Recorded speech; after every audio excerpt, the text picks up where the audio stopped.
Salut les cocos et bienvenue sur ma chaîne. Aujourd'hui je vous retrouve pour une toute nouvelle vidéo dans laquelle on est très proche, hein. Là je le vois, je le sens, nous sommes très proches.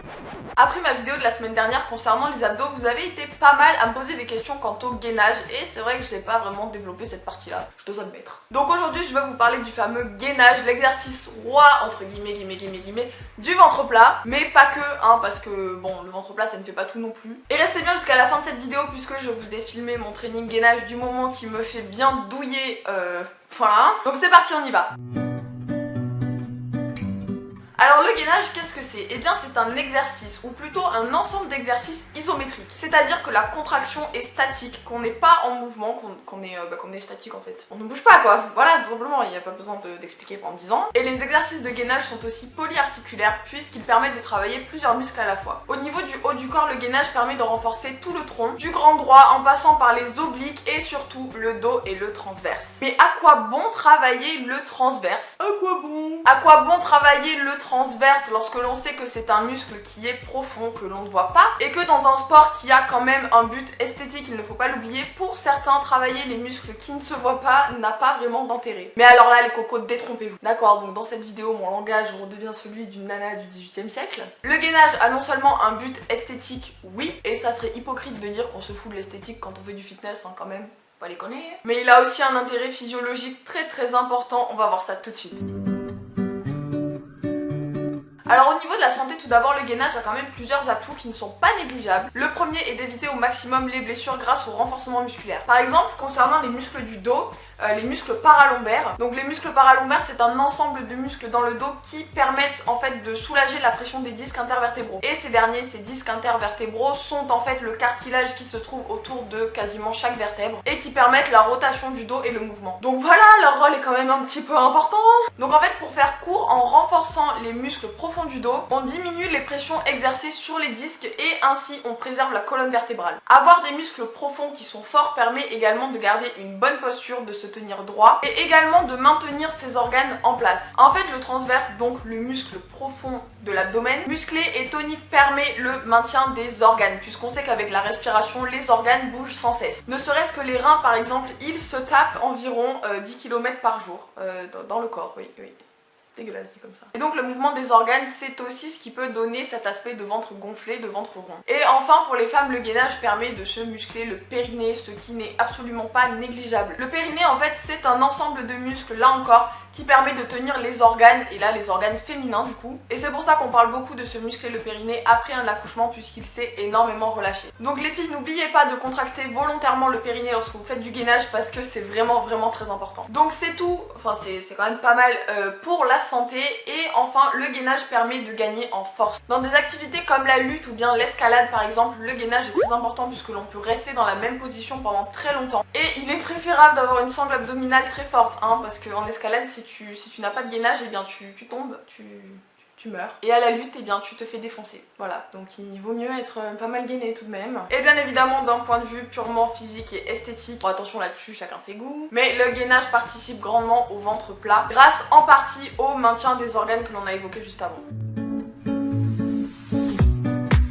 Bon alors au niveau de la dose du gainage, eh bien c'est absolument comme pour tout. Ça ne sert à rien de faire du gainage tous les jours, donc tout ce qui est plank challenge sur 30 jours. 30 jours pour avoir un ventre plein, 30 jours pour perdre 10 kilos, oh my god c'est révolutionnaire. On oublie, hein, mais clairement on oublie, enfin c'est que mon point de vue, vous n'êtes pas obligé d'être d'accord forcément. Mais je vous parle de mon expérience et aussi d'une certaine logique scientifique, hein, qui dit que les muscles se construisent au repos et qu'ils ont accessoirement besoin de récupérer aussi, hein. Le plus important, eh bien c'est comme partout en fait, c'est la régularité. Il vaut mieux faire du gainage une fois par semaine pendant 10 ans que d'en faire tous les jours pendant 2 semaines. Ça sera beaucoup plus efficace et vous aurez beaucoup plus de résultats sur le long terme. Au niveau du temps, ça c'est une question d'ailleurs qu'on me pose beaucoup en DM sur Instagram mais je sais jamais quoi répondre. Enfin, en fait je vous réponds toujours pareil, ça dépend vraiment de vous en fait. Le temps d'une planche normale par exemple dépend de votre niveau. Moi je sais que la première fois que j'ai fait du gainage, je crois que c'était à la danse, je devais avoir 12 ans, j'ai dû tenir 15 secondes quoi. Et aujourd'hui j'arrive à tenir plus de 2 minutes dans la même position.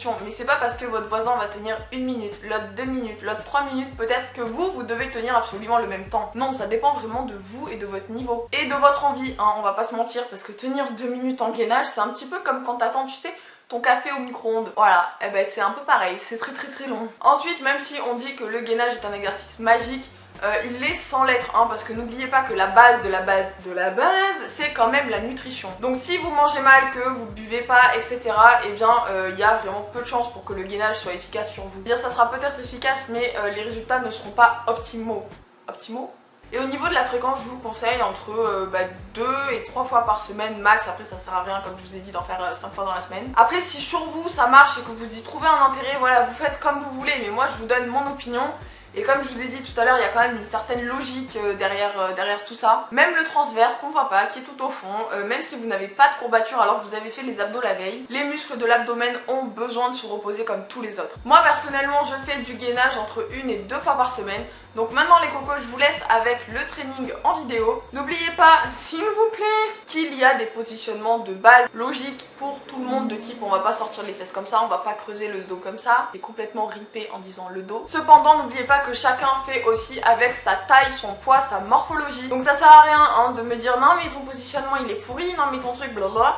Mon positionnement, je sais qui fonctionne pour moi. Il me fait travailler le gainage, il ne me fait pas mal au dos. Il a été vérifié par plusieurs coachs. Donc voilà, juste je tenais à le dire. Bref, je vous laisse avec le training, c'est parti.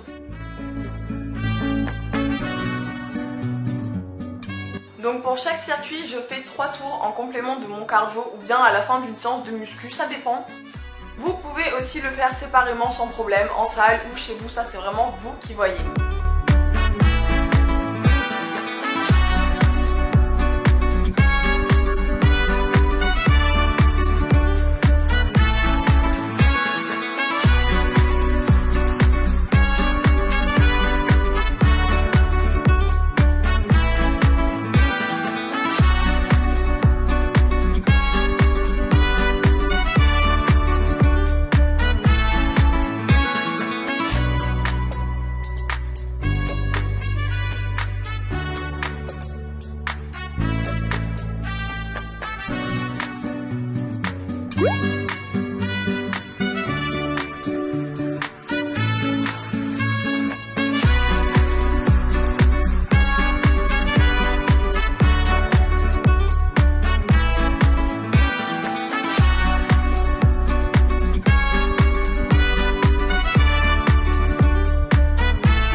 Et voilà les cocos, cette vidéo est maintenant terminée, donc j'espère qu'elle vous aura plu. N'oubliez pas de me rejoindre sur Instagram, c'est par ici, après vous je vous en prie. Je suis archi active sur Instagram, retrouvez-moi également sur le blog, je vous mets tous les liens en barre d'infos comme d'habitude. On se retrouve samedi pour une toute prochaine vidéo, je vous fais d'énormes bisous. Ciao ciao. Allez, bise hein. Oh le close-up qui a de quoi les traumatiser quoi. Désolée.